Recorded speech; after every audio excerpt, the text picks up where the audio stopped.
Oi, gente, tudo bom? Quem ainda não me conhece, eu sou Jéssica Cavalcante e vamos começar mais um curso, dessa vez um pouco diferente, de TDAH, certo? Quem está me conhecendo agora, saiba que eu também tenho outros cursos na área de autismo, de aba, desenvolvimento infantil. É só me procurar depois que eu posso passar mais orientações quanto a isso, certo? Mas então, a aula de hoje vai ser sobre o EDA, que é uma escala de avaliação do TDAH. Ela é específica para crianças de 6 a 12 anos de idade, certo? E o EDA tem sido amplamente usado no campo tanto educacional, médico, psicológico, psicopedagógico, tanto na área de saúde quanto na área de educação, certo? E sem dúvida, eles têm influenciado, né, muitos outros testes e muitas outras linhas de avaliação do TDAH, certo? A principal contribuição do novo EDA, a diferenciação, né, que a gente pode dizer, é o seguinte, que eles foram feitos novos estudos de confiabilidade e validade em uma análise fatorial. As escalas incorporaram um sistema de classificação baseado em 2 pontos de corte, diferentes valores estatísticos e epidemiológicos. Cada um dos pontos de corte marca uma área de maior ou menor risco de ter o TDAH, certo? Essa possibilidade pode ajudar a tomar decisões em casos específicos em relação ao diagnóstico, certo? Então, quando a gente vai analisar o EDA, ele simplesmente norteia, né, o que é um déficit de atenção, o que é uma predominância para hiperatividade, certo?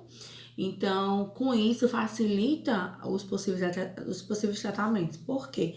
Se a gente passar para aquele sujeito ter uma forte predominância para hiperatividade, nós vamos nortear o tratamento com enfoque nisso, certo? Ele deve ser respondido, questionário por um professor, ou um cuidador, ou algum profissional da área de saúde, certo? É uma escala que a gente responde, não é uma escala de aplicação direta com a criança. E as respostas para cada escala são avaliadas, né, de 0 a 3 pontos, de acordo com o grau de frequência. Então, 0 pontos, não tem nenhuma sintomatologia. 1 ponto, tem pouco. Bastante significa 2 pontos e muito 3 pontos, certo? A correção, né, para calcular as pontuações diretas de cada subescala, as pontuações são adicionadas correspondentes aos itens de cada um deles, certo? Hiperatividade, os déficit de atenção, destacados com diferentes intensidades, certo? Em seguida, o resultado é anotado nas caixas de respostas, na parte inferior da anotação, e a soma também é contada e também é registrada nesse mesmo quadro, certo? Cada pontuação é contrastada com a escala correspondente com base na idade da criança, que tem as tabelas, né, para a verificação dessa pontuação. As pontuações altas ou muito altas, apenas de uma subescala de hiperatividade, já demonstra sim um predomínio para o TDAH. Então é muito importante a gente poder avaliar, né, qual escala, né, qual pontuação realmente a gente percebe que está em maior incidência. Então você aplicou o EDA e percebeu que existe uma predominância para o comportamento, né, hiperativo, agitado e agressivo também, é necessário um tratamento totalmente diferencial, que não trabalha apenas habilidades cognitivas, mas sobretudo comportamento. A gente sabe que quando fala em tratamento para o TDAH, ele segue muito um programa de treinamento cognitivo, de reabilitação cognitiva, que se trabalha as funções executivas, né? Sobretudo atenção, memória, controle inibitório. Porém, entretanto, em muitos casos precisa sim de uma intervenção comportamental, certo? Sobretudo quando se tem alterações. E é válido também ressaltar que, de acordo com a idade da criança, ou do sujeito, ou do adulto, enfim, o tratamento ele é totalmente diferenciado, né? Quando a gente fala em crianças de 4, 5 anos que tem um risco por um TDAH, ainda que não foi fechado o diagnóstico, a gente tem que trabalhar nesses pontos até 6 anos de idade, e 7, porventura, ainda se trabalha a intervenção precoce.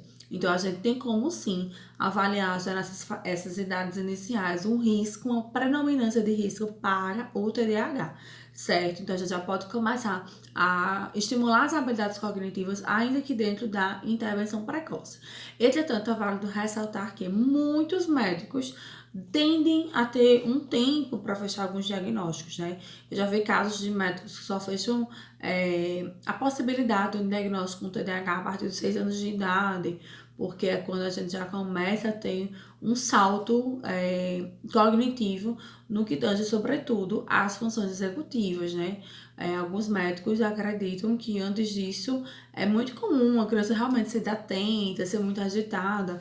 E quando a gente fala em atenção, quanto menor a criança, menor o tempo de retenção da atenção, né? O que a gente quer dizer isso? A criança tem 1 ano de idade, 2 anos de idade, ela tende a ter menos tempo de atenção em uma atividade, certo? Ela não fica horas seguidas tendo uma constante um nivelamento no seu nível de atenção. Ela oscila, né? O ser humano, se a gente for ver um ser humano adulto, ele consegue ficar entre 20 e 40 minutos em uma linha tênue, né? Com pequenas oscilações da atenção. Imagina uma criança, né? Uma criança com toda certeza o comprometimento, a oscilação nessa atenção é sim maior devido por estar maturando ainda as habilidades cognitivas, por estar também em maturação o próprio cérebro, é um órgão que está desenvolvendo a cada dia e, sobretudo, com as experiências sociais, né? Então, a gente tem que entender que quanto menor a criança, mais sim ela tende a ser desatenta e hiperativa também, certo? Porém, que a gente sabe que existe uma diferença do que é normal e do que é patológico. A partir do momento que a criança tem um comportamento, uma sintomatologia que prejudica a vida dela e prejudica também o entorno, a gente pode ter sim um indicador para um transtorno, certo? E a partir daí a gente precisa ter com toda urgência uma intervenção e um tratamento diferencial. Uma intervenção que a gente possa aliar tanto a estimulação para a função executiva, quanto outras habilidades cognitivas, também quanto para fatores comportamentais. Mais para frente a gente vai se debruçar realmente o que é uma intervenção específica para o TDAH, né? Uma intervenção que não se baseia apenas nos aspectos de aprendizagem, mas que a gente possa intervir dentro dos aspectos também do desenvolvimento infantil e comportamental, certo?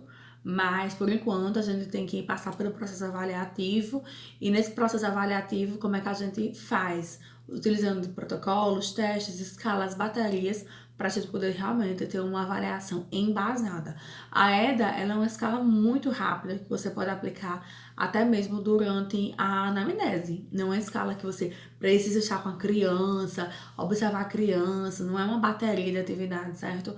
Não é um protocolo muito extenso, não é um protocolo rapidinho que você, em uma conversa rápida com a mãe, ou até mesmo com os cuidadores, ou na escola, ou no contexto clínico, ou em alguma visita do lado dessa criança, conversando com algum outro cuidador, você pode sim preencher o EDA ainda dentro da anamnese, né? Você não precisa estar sozinho com a criança para avaliar, certo? Você pode aproveitar do momento que você está só com a criança ou com o sujeito para realizar atividades interativas, atividades lúdicas, para você poder até mesmo avaliar as habilidades cognitivas, né? Como é que está a atenção dessa criança, a memorização, o tempo de atenção, quanto tempo ela retém a atenção na atividade, você pode cronometrar isso e ter uma noção de mais ou menos o tempo, como é a qualidade dessa atenção, ela oscila muito, ela começa uma atividade aqui, ela para e já quer fazer outra coisa, ou ela enrola para terminar a atividade.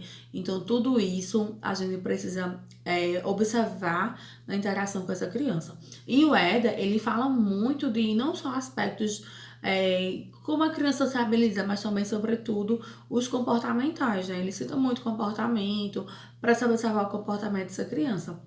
E a partir daí, dessa estrutura do EDA, a gente pode até aproveitar, são 20 perguntas simples, são um roteiro de 20 perguntas, aproveitar essa mesma estrutura para avaliar a criança em outros momentos, né? Então, avaliar, por exemplo, como é a criança, ela se frustra rápido, não se frustra em contexto de atividade, em contexto do dia a dia, certo? Quando a gente pega aqui a folha de aplicação do EDA, que vocês pegarem a folha de aplicação de vocês do EDA, vamos lá para as perguntas. São 20 perguntas muito rápidas que eu vou ler com vocês agora. E é o seguinte, número 1, você tem inquietação motora excessiva, então assim, a criança, o sujeito tem uma inquietação motora, fica o tempo todo se mexendo, como é isso dela, certo? Segunda, tem dificuldade de aprendizagem na escola, como é o desempenho escolar desse sujeito, dessa criança? Tem alguma dificuldade? Se tem, qual disciplina específica? E aí você pontua 0, 1, 2 ou 3, certo? Lembrando que aqui do lado tem o H, que significa equiparativo, O DA, um déficit de atenção, certo? O TC, um transtorno de conduta, certo? Que é uma comorbidade do TDAH, ok? Terceiro, agredir outras crianças, então seria o quê? Uma hiperatividade, mas eu não diria que é só uma hiperatividade. Dependendo de como essa agressão, pode ser sim um TC, certo? Mas aí você pode botar como observação para anexar em relatório, falar em relatório isso, certo? Se ele distrai facilmente, demonstra pouca atenção, isso aí significa que um DA, um déficit de atenção, exige de imediato solução de suas demandas, uma hiperatividade, inquieto, não quer esperar, tem dificuldade para as atividades cooperativas, nessa interação com outras pessoas, como é a sociabilização? Dependendo da dificuldade, pode sim ser um terceiro, um transtorno de conduta. Está nas nuvens, absorvido, vive aéreo, né? Digamos assim, vive lost, tá perdido. É um déficit de atenção, certo? Não termina as tarefas que começa, então um DA, um déficit de atenção também. Não é aceito pelo grupo, um TC, dependendo de por que ele não é aceito pelo grupo, certo? Não aceita os erros e coloca a culpa nos outros, também pode ser considerado um TC. Grita em situações inadequadas, também considerado um TC, certo? Transtorno de conduta. Acontece com facilidade, também considerado um TC, porque é uma alteração comportamental também e foge das regras sociais, certo? Se movimenta constantemente para atividade, discute por qualquer coisa, TC. Comportamento irritativo, agressivo, explosivo, TC também. Não segue regras, TC. Impossível, que significa hiperatividade. Ele se comporta mal, como a maioria dos seus colegas de classe, né? Então, ele se comporta mal mediante o convívio com outras crianças. Ele não está querendo dizer que os colegas se comportam mal, mas a criança ou o sujeito tem um comportamento fora do que seria aceitável, tolerável para as regras sociais, certo? E aí, considerando um TC, um transtorno de conduta. Se frustra facilmente, um DA, um déficit de atenção, e não aceita as indicações do professor, um TC, um transtorno de conduta. Gente, eu quero ressaltar aqui, gestão de conduta são alterações que a gente tem comportamentais, sobretudo em relação a figuras de autoridade, seguir regras, disciplina, porém, não significa dizer que automaticamente ele tem um transtorno de conduta. O que acontece é o que? São comportamentos alterados, né? Principalmente quando a gente tem um comportamento de agressividade, essas possíveis alterações, e sobretudo quando não quer seguir regras, né? Ou então quando não lida bem com figuras de autoridade. Então, o que acontece? A gente tem que avaliar em que contexto, tem que avaliar como essa figura de autoridade conversa com essa criança, porque a gente sabe que existe a disciplina positiva e hoje muitos professores eles já adotam em suas práticas, os pais também e outros cuidadores, e funcionam demais em casos de TC e TDAH. Porém, a gente precisa entender que quando a gente vai analisar a nomenclatura, é muito forte o falar com a criança tem transtorno de conduta, porque quando a gente fala de transtorno de conduta, muitas pessoas confundem com psicopatia. E como não se é proibido, né, até então a gente se estudou e até então onde se vai os livros, né, e a literatura de saúde mental e transtornos mentais, é proibido menores de idade a gente tratar como psicopatia. Então, tenham cuidado em relação a isso, certo?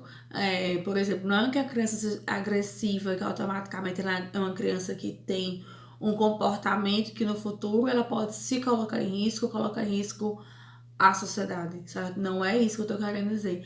A criança ela tem uma agressividade por inúmeros fatores, desde alterações comportamentais, problemas em relação à comunicação não violenta.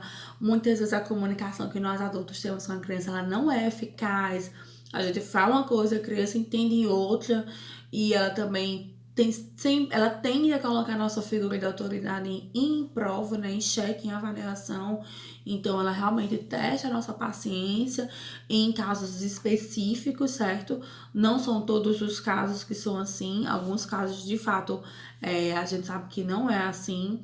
Mas eu quero que vocês entendam que a gente não pode confundir uma agressividade com, como muitos acham, com maldade. E não é, certo? Uma criança, ela não tem ainda esse jogo moral formado, ela tá construindo isso na vida dela, no desenvolvimento, não só no desenvolvimento, mas com as experiências sociais. Então, o que acontece muito, que a gente vê nas escolas e nos espaços institucionais e clínicos, é o quê? É uma criança inquieta, uma criança agressiva, não é bom de conviver, ou vai gerar o caos, né? A gente tende a geralmente isolar essa criança, isola a criança, e ela é isolada pelos grupos dos colegas, ela é isolada pelos grupos dos cuidadores e pelos pais em casa, né? Porque muitas vezes o pai acha que a criança age assim porque quer, né? É indisciplinada porque quer. E não é uma série de fatores. Existem sim fatores orgânicos que interferem demais no TDAH. A gente pode estudar um pouco mais sobre isso, quem tiver dúvida é só falar. E também, como também, né, existem fatores da nossa comunicação que ela não é eficaz para esses sujeitos. Então, a gente tem que, antes de pensar num plano interventivo e no tratamento para essas pessoas, a gente precisa pensar em estratégias de comunicação não violenta, que a nossa comunicação e nosso convívio com essas pessoas não gerem gatilhos para a gente piorar e agravar tudo isso. Então, imagina só, você tem um caso de uma criança que tem uma agressividade, irritabilidade e tende a ter um transtorno de conduta. Então, imagina se você tiver uma comunicação ou seguir uma linha de disciplina que realmente piora isso, certo? Que agrava mais ainda.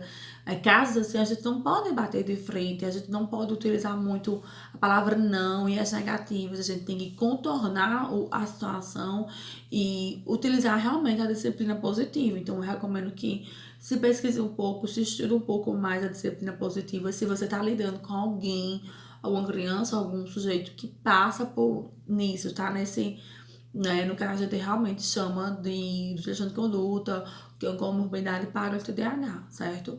Porque é mais fácil lidar com essas pessoas, né, e ter uma comunicação mais eficaz quando a gente traz a disciplina positiva para esses contextos. Mas o que acontece é o quê? As negativas, né? As negativas na escola, as negativas na família, e isso agrava muito mais, né? Porque eles não sabem ainda lidar com as negativas. Não só por questões de realmente da comorbidade em si, mas como também que muitas crianças, né, principalmente se faz 6 a 12 anos, eles ainda estão desenvolvendo a regulação emocional. Tanto cognitivamente falando, né, o controle inibitório, né, as áreas do cérebro responsável pelo controle inibitório ainda está em processo de desenvolvimento e, além de tudo, ele está o quê? Todos os dias redescobrindo o seu corpo e descobrindo emoções novas. Então, é uma gama variada de emoções que realmente é difícil de lidar com toda essa complexidade, certo? Imagine só, regular tudo isso. Se nós adultos ainda estamos aprendendo, certo? A lidar com estresse, com ansiedade, com preocupações. Imagine uma criança, né? Que está descobrindo essa realidade todos os dias, né? Os efeitos que isso causa no corpo dela. Então, ainda está em processo de desenvolvimento tanto dos aspectos psicossociais, dos aspectos emocionais, como também da regulação emocional e da sua inteligência emocional também. Então a gente precisa entender isso, certo? E aí o que ele pede? Ele pede para se somar tudo. E aí a gente tem um número, e esse número a gente vai procurar aqui nas tabelas, certo? E aqui ele dá uma tabela que, dependendo do número e da idade, representa um percentil. Mas eu quero que vocês não se prendam às pontuações de percentil, né? Eu quero que vocês entendam a sintomatologia, porque eu quero que é para ter de obrigatoriedade no relatório. Eu não coloco percentil, o porcentagem também, eu não coloco isso em relatório, né? Meus relatórios, eles não são quantitativos. Eu percebo que os relatórios quantitativos, eles são muito mais para as esferas de científica mesmo e acadêmica.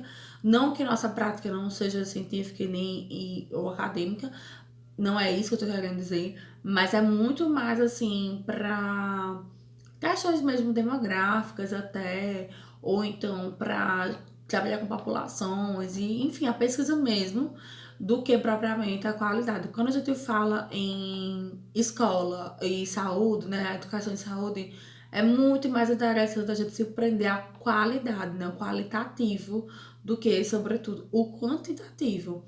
Porque a gente precisa entender que eu tenho um sujeito com predominância para o TDAH e quais das sintomatologias da atleta esse sujeito tem?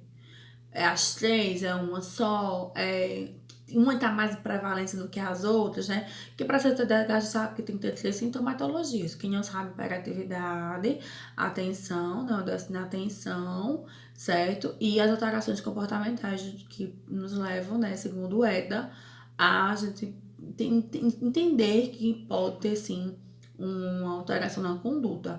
Então, o que acontece? A gente precisa entender o que? Esse sujeito, quais dessas predominâncias ele tem. Por isso que o EDA, ele realmente vem, cada pergunta ele vem muito achado do que de fato significa. Se é uma dificuldade na atenção, se é na hiperatividade, para a gente de fato compreender qual a ênfase a gente precisa dar. Porque tudo muda. Se eu tenho um caso, por exemplo, de uma criança ou de um adolescente que tem uma dificuldade na atenção, certo? Então eu já vou ter que fazer um preparo, né? Um plano interventivo que eu foque muito no treino cognitivo. Porém, se eu tenho um sujeito que a gente percebe que a predominância é no comportamento, né? E aí tem o que? Hiperatividade, o TC, né? O transtorno de conduta. Então, eu preciso focar muito, muito mesmo nas intervenções comportamentais. Além dos treinos cognitivos, obviamente, mas eu preciso, sobretudo, focar muito nas intervenções comportamentais. Então, a gente já percebe que tem sim um delineamento totalmente diferente, certo? Um objetivo totalmente diferente, um enfoque totalmente diferente. Então, perceba quando vocês estiverem aplicando o ED ou qualquer outro instrumento, independente da área e da escolha dos instrumentos que vocês querem aplicar, qual a predominância o sujeito tem, para vocês nortearem a linha de tratamento que vocês vão dar, certo? É isso que vocês precisam entender. E aqui no protocolo mesmo tem orientações finais de como vai ser a aplicação, né? Fala um pouco da aplicação, um pequeno resumo, como se dá a correção também, né? Citando novamente o EDA, ele se baseia no DSM-4, ele não está baseado ainda no DSM-5, o DSM-5 teve algumas alterações, né, em relação comparado com o DSM-4, assim como a CID-11 também teve alterações comparado à CID-10, mas a sintomatologia é a mesma, certo? O que muda são algumas nomenclaturas e algumas orientações interventivas, mas a sintomatologia é a mesma, ok? Então, basta que vocês deem uma lida, e essa é a nossa primeira aula, uma aula menor, uma aula mais introdutória, porém, as outras aulas, dependendo do objetivo da gente, né, ao longo do curso, elas serão um pouco maiores, certo? É uma aula por semana, de 1 a 2 aulas, dependendo das demandas de vocês, mas a média de 1 aula, 2 aulas realmente. E sejam todos bem-vindos e espero que vocês tenham gostado. Até breve!